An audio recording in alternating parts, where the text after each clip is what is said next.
Kaixo, gaur hasiko gara hidrokarburo aromatikoekin. Hidrokarburo aromatikoak dira hidrokarburo ziklikoak eta dauzkate barruan lotura bikoitzak txandakatuta. Vale? Lotura bikoitza ez, bai, ez, bai, ez.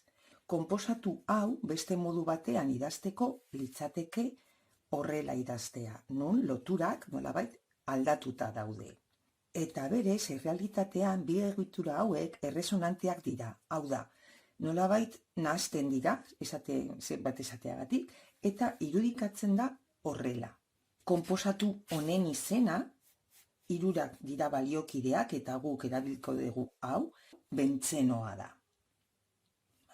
Orduan, konposatu aromatiko gehiago daude, amankomunean daukatena dira, ziklikoak direla, lotura bikoitzak txandakatuta daudela, eta hainbat eraztun aurki ditzakegu. Liburuan daukazue, bale? Guk bakarrik bentzenoa ikasiko dugu. Beste hidrokarburoekin ikusi genuen bezala, gerta daiteke, eraztun hau bentzeno honek, ordezkatzaile ezberdinak edukitzea. Guk aztertuko ditugu 3 aukera hauek. Ordezkatzaile bakarra edukitzea, 2 ordezkatzaile eta gehiago, hainbat. Hasiko gara bat edukitzearekin. Konposatu hau baldin badaukagu, hau izendatzeko hemen ikusten duguna da bentzeno bat daukagula, etilo hau hemen egotea edo beste puntu batean egotea, karbono guztiak berdinak direnez, ez dugu zehaztu behar zei karbonotan dagoen. Eta adibidez, hau izango litzateke etil bentzenoa. Demagun orain 2 ordezkatzaile dauzkagula. Demagun hemen daudela 2 postu hauetan, hemen beste 2 hauetan eta hemen beste 2 hauetan. Karbonoak zenbakitzeko beti bezala zenbakitzailerik txikienak aukeratu beharko genituzke, beraz, hau bat 2 litzateke, hau bat 3 litzateke eta hau bat 4. Ikus dezagun lehendabizikoa. Hemen daukagu talde hau CH3 dela metil eta CH2, CH3 dela etil. Beraz, alfabetikoki etil joango litzateke metil baino lehenago. Etilo radikalari dagokion karbonoari bat zenbakia esleitzen diogu. Eta ondorioz metiloa izango du bigarrena. Orduan, konposatu hau litzateke bat etil, 2 metil bentzenoa. Orain, hartuko dugu bigarren konposatua. Bigarren konposatu honetan, esan dugun bezala, daukagu 2 metiloak, orduan, hemen orden alfabetikorik ez dugu jarri behar, eta dauzkagu 2 metilo. Orduan, izango da dimetil posizioak bat eta 3. Beraz, konposatu hau izango da bat 3 dimetil bentzenoa. 3. aukeran, daukagula hau, hemen daukagu propil eta metil, orden alfabetikoan metil joango litzateke lehenago, orduan metilari dagokion karbonoari bat zenbakia esleitzen diogu eta horrela propiloari dagokiona 4 izango da. Eta horrela izena izango da bat metil 4 propil bentzenoa. Beti esaten dugu erradikalak eta gero bentzenoa. Posizio hauek izendatzeko ere erabiltzen da beste sistema bat. Dela orto, meta, para. Orto dagokio bat 2 posizioari, meta bat 3 posizioari eta para bat 4 posizioari. Kontuz ez da piro, piro fosforikoan bezala da, para. Orduan, lehenengoaren kasuan, hau litzateke, orto adierazteko idazten da o bat, baina irakurtzen da orto, gidoia, orto esaterakoan ja esaten ari gara posizioak direla bat eta 2 ondokoak. Orto, etil metil bentzenoa. Lehen zen bat etil 2 metil bentzenoa, orain orto honekin ja esaten dugu bat eta 2 zenbakiak direla. Eta hemen ordenatzen dira orden alfabetikoan beti bezala.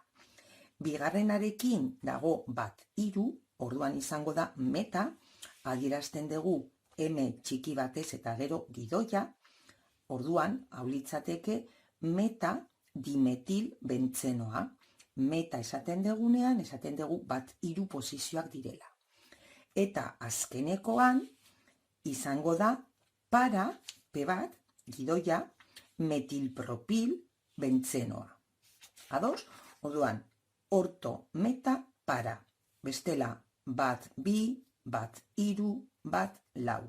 eta gero alkiloen izenak. Joan gaitezen orain 3 ordezkatzailerekin. Beraz, 3 ordezkatzaileak horrela baldin badauzkagu, logikoki zenbakirik txikienak erabiltzeko izango genuke 1, 2, 3, ala 1, 2, 3. Nola erabaki zein den? Ba izenak jarriko ditugu. CH3 da metil, CH2, CH3 etil, eta CH3, CH3 isopropil, oso ondo. Beraz, esan dugun bezala, hemendik hasi ala hemendik, bai? Orduan, isopropil jongo da metil baino lehenago, orden alfabetikoan, beraz, karbono honi bat zenbakia esleitzen diot, eta beste biak izango dira 2 eta 3. Honen izena zein izango da? Orain, zenbakiak ezarri eta gero, orden alfabetikoan jun behar dugu, eta etil daukagu lehendabizi, bai? Orduan, hau litzateke 2 gidoi etil gidoi 1 gidoi iso jarraitzen dute, propil gidoi 3 gidoi metil jarraian bentzenoa. Errepikatzen dut. Begiratzen dugu zenbakitzaile haiek eta txikienak izatea, orduan 1, 2, 3, ala 1, 2, 3. Ikusteko zein den begiratzen diogu erradikalaren izenari, isopropil jungo litzateke metil baino leno, beraz, honek izango du lehendabiziko zenbakia. Gero, izendatzeko honekin ja esleitzen dizkiegu zenbakia. Orain, izena esateko, hasi behar gara orden alfabetikoan. Etildoa lehendabizi, gero isopropil eta bukatzeko metil, beraz. Beste adibide bat. Hemen, ja ez dauzkagu zenbakiak 1, 2, 3 jarraian. Hemen dikasten baldin bagora kontatzen, hau litzateke 1, 2, 3, 4, bai? Hemendik hasten baldin bagara kontatzen, 1, 2, 3, 4, 5. Beraz, zein hobesten dugu, hau bat izatea, 2, 3 eta 4. Ados? Orain, begiratu behar dugu izenak. CH, CH3, CH3, isopropil. CH3 metil eta CH2, CH3 etil. Fijatzen baldin bazaret hemen ordezkatzaile berdinak aukeratu ditut, baina posizio ezberdinetan. Ze aldatuko da? Izena izango da berdina, zeren orden alfabetikoa errespetatzen dugu, baina lokalizatzaileak ezberdinak izango dira. Beraz, konposatu honetan, izango deguna izango da 1 etil, orain isopropil. 4 isopropil, iso jarraitzen dugu, isopropil, gidoia, 2 metil, eta jarraian bentzenoa. Ados? Bukatzeko, beste aukera bat. Azken aukera 3 ordezkatzailekin. Dauzkagu posizioak horrela, bai? Beraz, hemen zenbakiak izango dira 1, 3, 5, bai? Beti izango dira 1, 3, 5, baina kontua da zeini ematen diogun bata eta zeini 3 eta zeini 5. Horretarako erradikalen izenari erreparatzen diogu. Hau izango da propil, hau metil, eta hau, begira, daukagu hemen bukaeran CH, CH3, CH3, eta guztira dira 4 karbono. Nola deitzen da? Isobutil, oso ondo. Beraz, alfabetikoki zein doa lehendabizi? Iso. Gero, metil, eta gero, propil. Orduan, iso honi esleitzen diogu bat zenbakia, eta orain hasten gara buelta ematen horrela. Hau izango da 3 eta hau 5. Honen izena izango da 1 isobutil, 3 metil, 5 propil bentzenoa. Ados? Orain ikusiko dugu izena emanda nola formulatzen dugun. Metil bentzenoa formulatu behar dugu. Orduan, badakigu hemen metilo CH3 metil bat daukagula eta bentzenoa. Beraz, kate nagusia bentzenoa da, eta, izango da, hemen bentzeno, eta hemen CH3. Agian zuetako norbaitek nahiago du horrela idaztea. Perfecto. Eta beste norbaitek nahiago du horrela idaztea. Perfecto. Hirurak dira berdinak, ez dago inongo aldaketarik, zeren bira ematen baldin badiozu, beti daukagu egitura berbera. Metilbentzenoa konposatu hau da.